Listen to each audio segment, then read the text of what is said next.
Extended time के लिए होगा तो then will call it over nutrition, ठीक है। और इसकी एग्जांपल ऑब्वियसली अगर ज़्यादा खा लें तो उसकी वजह से क्या होती है, ओबेसिटी होती है, ठीक है। डायबिटीज़ मेलाइटस भी इसकी जो है वो एग्जांपल में हमारे पास आता है, ठीक है। और उसके अलावा बहुत ज़्यादा कोलेस्ट्रॉल फूड अगर आप यूज़ करते हैं तो उसकी वजह से एथेरोमा कंडीशन भी हो सकती है, ठीक है। सो ये इसकी एग्जांपल्स हो गई ओवर न्यूट्रिशन की। ओके, नेक्स्ट हमारे पास जो तीसरी कंडीशन होती है, तीसरी फॉर्म होती है मैल न्यूट्रिशन की, दैट इज़ इम्बैलेंस, ठीक है। इम्बैलेंस नाम से ही जो है वो शो क्या कर रहा है आपको, इम्बैलेंस मीन के जब हम फूड ले तो रहे होते हैं, ठीक है, लेकिन वो प्रॉपर उसका जो प्रोपोर्शनेट होता है that is not the same, ठीक है। So basically it is a pathological state, ठीक है, जिसमें क्या होता है, किस तरह से होती है, due to disproportion among essential nutrients, ठीक है। मतलब कि डिसप्रोपोर्शन अगर होगा अमंग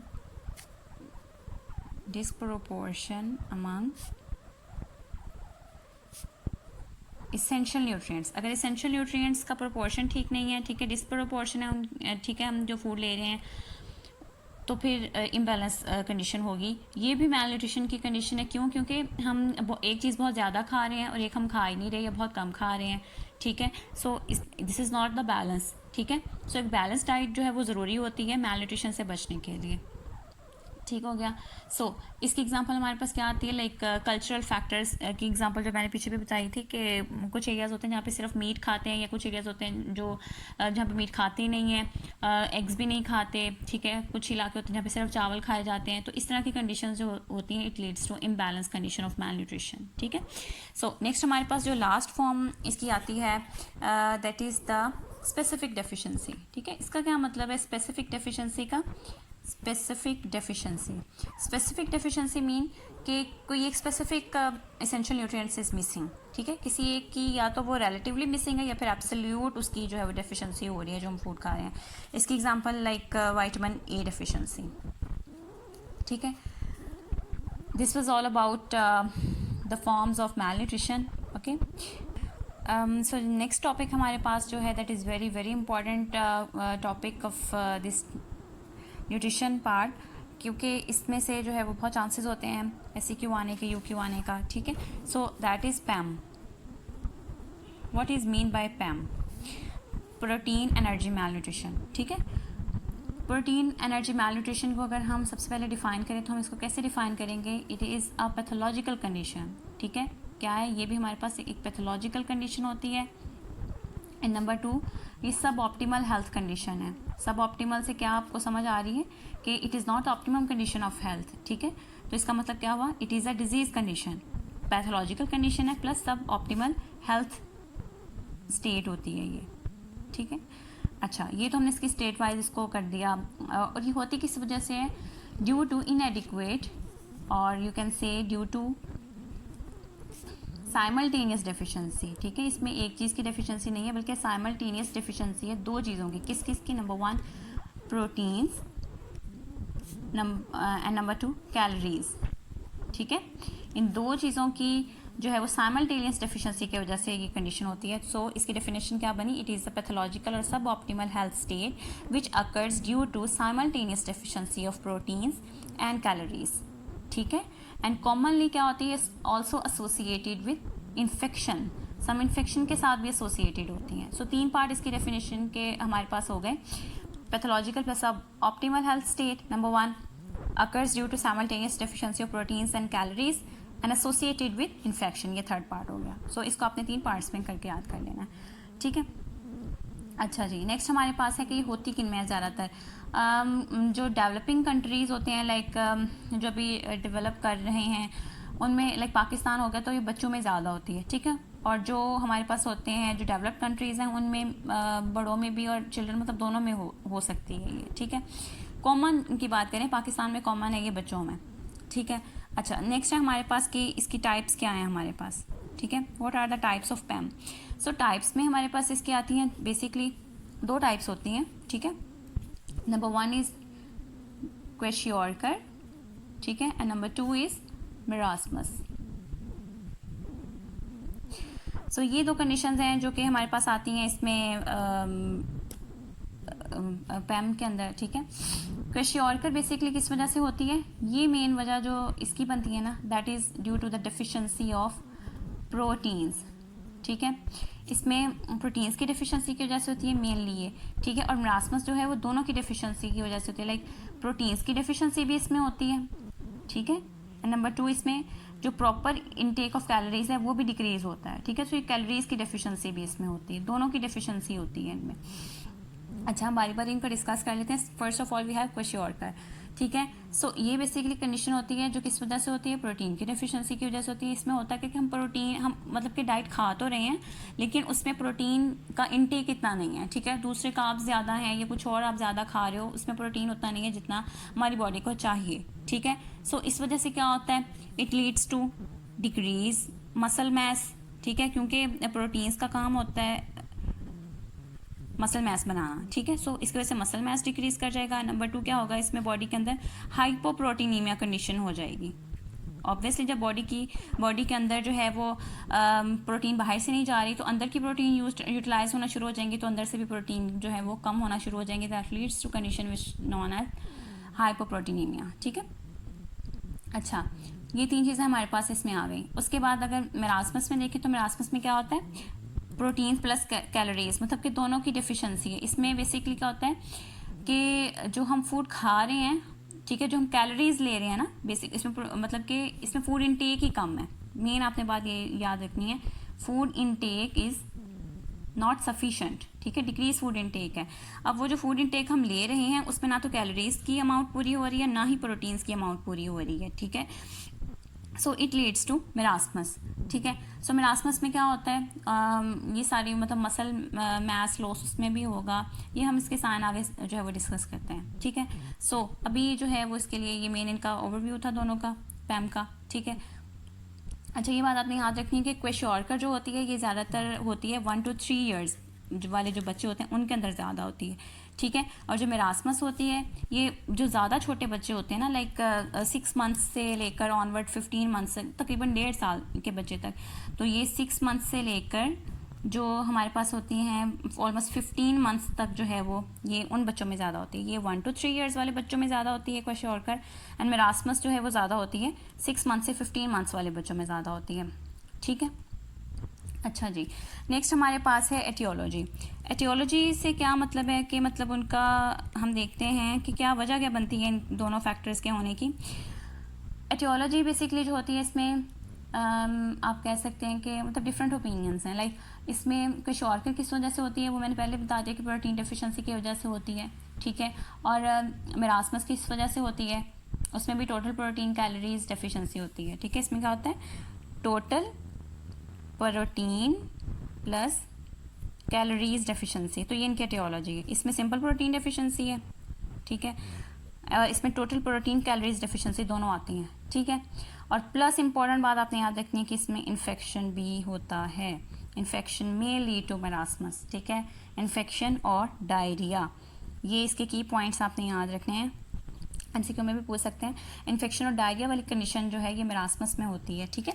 सो ये कंडीशंस हमारे पास हो गई क्वेश्योरकर और मेरास्मस की एटियोलॉजी हमने डिस्कस कर ली, ठीक है। नेक्स्ट हमारे पास है अदर एटियोलॉजिकल फैक्टर्स, मतलब और कौन कौन से फैक्टर्स इसके अंदर जो है वो टेक पार्ट करते हैं मेरास्मस और क्वेश्योरकर होने में। लाइक न्यूट्रिएंट डिफिशिएंसी के आप जो मतलब कि न्यूट्रिशनल इम्बैलेंस, मतलब कि जो खुराक खा रहे हो that is not sufficient to meet the needs, ठीक है। सो न्यूट्रिशनल इम्बैलेंस है वो वजह बन सकती है इसकी। उसके अलावा कोई भी बैक्टीरियल और पैरासाइटिक इन्फेक्शन जो है ये वजह बन सकती हैं इनकी, ठीक है। उसके अलावा जो है वो इसमें हमारे पास आती है कि अगर आप जो है वो लाइक साइकोलॉजिकल फैक्टर्स भी इसमें कुछ आ जाते हैं, ठीक है। उसके अलावा कल्चरल फैक्टर्स पीछे भी मैंने आपको बताया था कि कुछ एरियाज़ होते हैं जो स्पेसिफिक फूड खाते हैं, कुछ एरियाज़ में वो नहीं खाई जाती, तो इस तरह से उनकी जो न्यूट्रिशनल नीड होती है दैट इज़ नॉट फुलफिल्ड, ठीक है, तो it leads to malnutrition. अच्छा, और उसके अलावा जो है वो कुछ होते हैं कि मतलब बच्चे होते हैं लेकिन उनको शुरू से ही जो है वो ब्रेस्ट फीडिंग नहीं दी जाती, ठीक है, सो उनको वीनिंग पे लगा दिया जाता है, तो उन बच्चों में और भी चांसेस होते हैं पैम ज़्यादा होने के, ठीक है। अच्छा, नेक्स्ट हमारे पास इंपॉर्टेंट यूक्यू है कि पैम के अंदर मतलब कि कौन कौन से माइक्रो न्यूट्रिएंट डेफिशिएंसी होती है, ठीक है। सो माइक्रो न्यूट्रिएंट इसमें जो डेफिशिएंट होते हैं कौन कौन से होते हैं, 3 मेन जो है वो 2 हैं जो कि मिनरल्स हैं, लाइक आयरन प्लस आयोडीन, ये 2, and number 3 vitamin A, specifically vitamin A है, लेकिन ऑलमोस्ट जो फैट सोल्यूबल हमारे पास विटामिन होते हैं ना वो सारे ही आ जाते हैं, लाइक विटामिन ए, डी, के और ई, ठीक है। सो ये जो होंगे ना इसमें माइक्रोन्यूट्रिएंट्स डेफिशिएंसी होती है, ठीक है, पैम के अंदर। नेक्स्ट हमारे पास क्या आता है इसमें कि अच्छा, इसमें जो ऊपर मैंने फैक्टर्स बताए तो उसमें 1-2 फैक्टर और ऐड कर लें कि अगर बच्चे को अर्ली वीनिंग पे लगा दिया, अर्ली वीनिंग की क्या वजह हो सकती है, second pregnancy, early second pregnancy, ठीक है, तो उसकी वजह से पहला बच्चा जो होता है उसको प्रॉपर जो है ब्रेस्ट फीडिंग नहीं हो पाती, तो अगर ये कंडीशन हो जाए तब भी पैम इसकी वजह से हो सकती है। इसके अलावा पुअर सैनिटेशन की वजह से, अगर सैनिटेशन अच्छी नहीं हो रही घर में, ठीक है, तो उसकी वजह से इन्फेक्शन हो सकते हैं, तो इट लीड्स टू पैम, ठीक है। उसके अलावा जो है वो अगर कुछ होते हैं कि ड्यू टू इकोनॉमिक फैक्टर्स भी इसमें आ जाते हैं, ठीक है, कुछ वो लोग होते हैं जो कि कॉस्टली फूड जो है वो नहीं कर सकते, अफोर्ड नहीं कर सकते, तो उन बच्चों में भी, उस घर में भी जो है वो ये कंडीशन देखने में हमें मिलती है, ठीक है। और उसके अलावा जो है वो वैसे किसी कम्युनिटी में अगर शॉर्टेज ऑफ फूड हो जाए, लाइक स्टारवेशन एरियाज़ जो होते हैं, ठीक है, उनके अंदर जो है वो पैम वाले बच्चे में ज़्यादा, मतलब लाइक एग्जांपल हमारे पास इनके इलाके हैं जहाँ पे फूड की जब हुई थी, काफ़ी कमी हुई थी खुराक की, तो बच्चों में बहुत ये चीज़ देखने को आई थी, ठीक है। नेक्स्ट वेरी इंपॉर्टेंट क्वेश्चन हमारे पास है क्लासिफिकेशन ऑफ पैम, ठीक है। Classification of पैम is very very important question, ठीक है, एग्जामिनेशन पॉइंट ऑफ व्यू से, ठीक है। इसमें मेनली हमारे पास जो है वो 2 तरह की क्लासिफिकेशन है। नंबर 1 इज़ गोम्स क्लासिफिकेशन, ठीक है, गोम्स क्लासिफिकेशन है, और नंबर 2 हमारे पास जो है वो हार्वर्ड स्टैंडर्ड के अकॉर्डिंग है, ठीक है। So first we will discuss Gomez classification, ठीक है।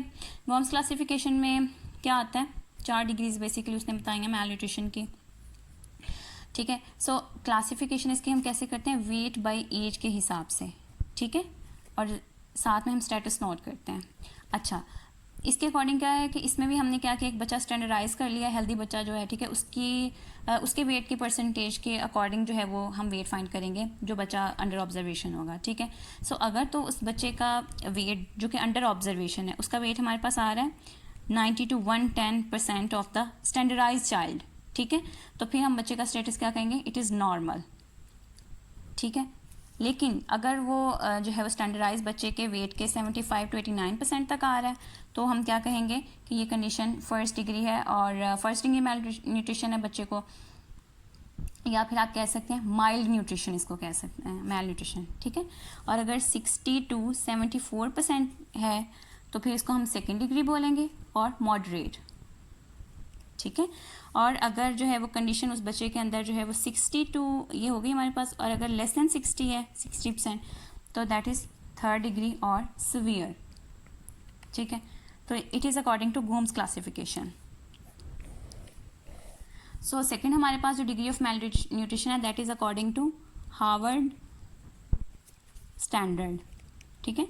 हार्वर्ड स्टैंडर्ड के अकॉर्डिंग जो है वो कंडीशन, मतलब कि वो भी इसी तरह बस परसेंटेज का डिफरेंस है, ठीक है। तो वो कहता है कि अगर उस की जो है ना वो स्टार्ट हो रही है नॉर्मल कंडीशन 80% से, ठीक है, वो कहता है अगर 80% वेट आ रहा है ना, वेट ऑफ नॉर्मल आ रहा है, मतलब बच्चे का अगर जब हमने उसको स्टैंडर्डाइज बच्चे से कंपेयर किया तो 80% अगर बच्चे का वेट आ रहा है तो इट इज़ एवरेज, मतलब कि इतनी खतरे वाली बात नहीं है। जबकि ऊपर वाला एवरेज केस हमारा स्टार्ट हुआ था 90 से, इसकी परसेंटेज थोड़ी नॉर्मल की कम है 80% से, वो कह रहे हैं कि इट्स ओके। लेकिन जो चिल्ड्रन जिनकी मतलब कि आ रही है 80 से 71 के बीच में आ रही है, ठीक है, परसेंटेज ऑफ वेट, तो उसको इसने फर्स्ट डिग्री का नाम दिया है, ठीक है, that is first degree according to Harvard standard. और जो बच्चे जो हैं वो 71 से 61% के दरमियान होते हैं दैट इज़ सेकेंड डिग्री, ठीक है। और थर्ड डिग्री इसकी जो आ रही है वो वही ऑलमोस्ट 60% और लो, that is the third degree according to Harvard, ठीक है। नेक्स्ट हमारे पास है क्लिनिकल फीचर्स ऑफ पैम, ठीक है। पैम में हमें क्या क्लिनिकल फीचर्स देखने को मिलते हैं, लाइक अगर पेशेंट हमारे पास कोई आता है तो हमें कैसे पता चलेगा उसमें पैम कंडीशन हो सकती है। जो ओवरऑल मिले जुले इनके जो फीचर्स हैं ना, लाइक अभी हम डिफरेंशियल डायग्नोसिस नहीं देख रहे हैं, हम ओवरऑल देख रहे हैं पैम। एक मोटी सी डायग्राम बना लेते हैं, उससे आपको समझ आ जाएगी। लाइक आपने ऊपर से स्टार्ट करना है फ्रॉम हेड, ठीक है। सो ऐसे जो बच्चे होते हैं ना उनको अक्सर ये जो है वो हेडेक की कंडीशन रहती है, ठीक है। अच्छा, उसके अलावा जब नीचे हम आँखों पे आएंगे तो ब्लाइंडनेस, ठीक है, बच्चों में ब्लाइंडनेस कॉमन होती है, ठीक है। उसके अलावा जो है वो शॉर्ट उनकी जो है वो टंग होती है, ठीक है, क्योंकि बकल म्यूकोसा पे भी तो इफेक्ट पड़ता है ना, ठीक है। और उसके बाद जो है जब हम नीचे आते हैं तो उनमें एडिमा हमें देखने को मिलता है, ठीक है, और हेपेटोमेगैली भी इवन हमें देखने को मिलती है, ठीक है, हेपेटोमेगैली भी हमें मिलती है, और उनमें स्टोमाटाइटिस भी हमें जो है ना वो देखने को मिलता है। तो ये अगर आप डायग्राम इतनी से अपने जहन में इसका जो है वो स्केच रख लें तो ये काफ़ी आपको हेल्प करेगी, ठीक है। और एंड पे क्या, मसल वेस्टिंग, ठीक है, टांगे बेचारे की ऐसी हैं, मसल वेस्टिंग भी उनमें हमें मिलती है, ठीक है, मसल वेस्टिंग। और ये जो अंदर मैं बना रही हूँ this is showing skin depigmentation, ठीक है, मतलब कि स्किन जो है वो इनमें डीपिगमेंटेड हो जाती है। सो स्किन चेंजेस कह लें या डीपिगमेंटेशन कह लें इसको, ठीक है। सो और बेचारा छोटा सा है ये, तो this shows loss of growth कह लें या फिर इसको फेलियर ऑफ ग्रोथ कह लें, मतलब डिक्रीज ग्रोथ को शो करता है ये, ठीक है। सो ये एक स्केच जो है वो आपने इसका जहन में रख लेना है, सो इससे काफ़ी हेल्प मिल जाएगी। और ओवरऑल ये जो है वो पेल सा इसको आप कंसीडर कर लें, दैट लीड्स टू अनीमिया। तो ये कंडीशन आपने याद कर लेनी है, ठीक है। नेक्स्ट हमारे पास है कि मेन जो है वो कि डिफरेंशियल डायग्नोसिस क्या करेंगे ना पैम का, अगर हमारे पास आ जाता है कोई सिनेरियो तो उसमें हमें कैसे पता चलेगा आइदर इट इज़ क्विशोरकर और मेरास्मस, ठीक है। तो हम एक चीज़ को डिस्कस कर लेते हैं, दूसरा ऑलमोस्ट उसके ऑपोजिट होगा, ठीक है। सो डिफरेंशियल डायग्नोसिस हम कैसे बनाएंगे, ठीक है। Here we go with kwashiorkor. अच्छा, क्विशोरकर की कंडीशन भी हम आपको कैसे बताएंगे, ठीक है, तो वो देख लेनी है। ओके, सो क्विशोरकर को भी हम ऊपर से जो है वो टॉप टू इसका जो है वो बॉटम हम जाएंगे, ठीक है। सो सबसे पहले जो है वो इसमें जो है वो हेयरी चेंजेस होंगे, ठीक है, हेयरी चेंजेस जो है वो इसमें आती हैं नंबर 1।